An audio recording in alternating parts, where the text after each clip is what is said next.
concept de Air Marshall, c'est un concept qui nous vient des Américains au départ, même si les Israéliens ont été un petit peu précurseurs. Ça consiste à mettre des opérationnels, des membres du GIGN, en toute discrétion, mêlés parmi les passagers, pour pouvoir intervenir dans l'avion si jamais l'avion est menacé.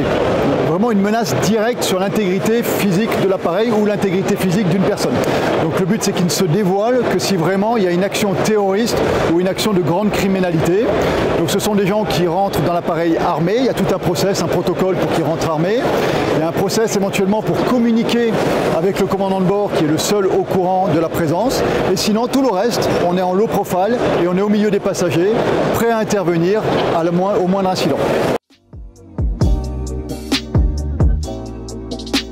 Ça se décline en fait comme on veut, ça peut être des très longs courriers, ça peut être des courts courriers, ça peut être un Paris-Nice, notamment par exemple dans le cadre des Jeux Olympiques. On va intensifier ce dispositif pour pouvoir faire des vols intérieurs et éventuellement, s'il y a une menace bien particulière, on ira faire des vols à l'extérieur.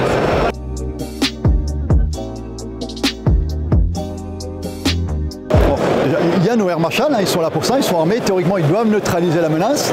Il se peut que, parce que ça ne représente pas tant de vols que ça où on met des Air Marshall, donc si l'avion se pose sur le territoire national ou s'il y a des intérêts français avec l'accord du pays étranger, dans ce cas le GIGN interviendra pour négocier dans un premier temps, pour obtenir soit la reddition des preneurs d'otages, bien évidemment ça c'est le Graal, soit pour obtenir la libération de tout ou partie des otages, et le dernier recours, monter un assaut sur l'avion.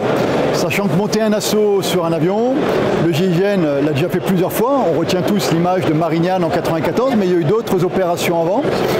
Ça reste vraiment l'ultime parce que c'est extrêmement complexe de rentrer dans un tube fermé, en général exposé parce qu'on est sur un aérodrome, donc l'approche elle-même est délicate. L'ouverture des portes peut être très complexe, donc ça nécessite des moyens assez sophistiqués à base d'explosifs par exemple pour ouvrir les portes. Et ensuite on est, comme je vous disais, dans un tube donc, où ça peut tirer, comme on l'a vu sur Marignane, aussi bien de la partie adverse, nous on va devoir neutraliser les preneurs d'otages.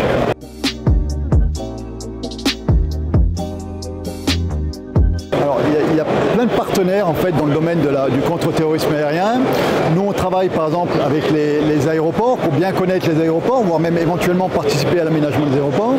On travaille avec un constructeur d'avions, il n'est pas loin, il est à côté, pour récupérer tous les plans de tous les avions de type Airbus.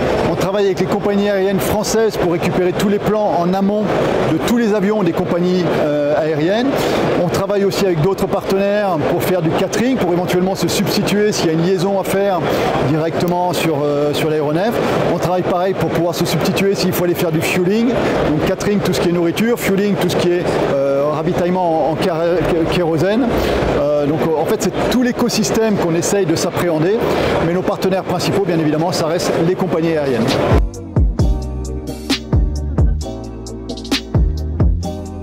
C'est bien évidemment une menace, c'est l'événement le plus médiatique au monde, ça va drainer énormément de population, il y a la symbolique aussi de cette cérémonie d'ouverture, donc on est bien évidemment entièrement mobilisé depuis même plusieurs mois pour travailler nos process et on travaille avec les autres unités d'intervention, je pense notamment au RAID et à la BRI puisqu'on a fait une maquette commune indépendante des zones de compétences, on travaille avec l'ensemble des préfectures, on s'entend avec l'ensemble des partenaires, le COJO, etc.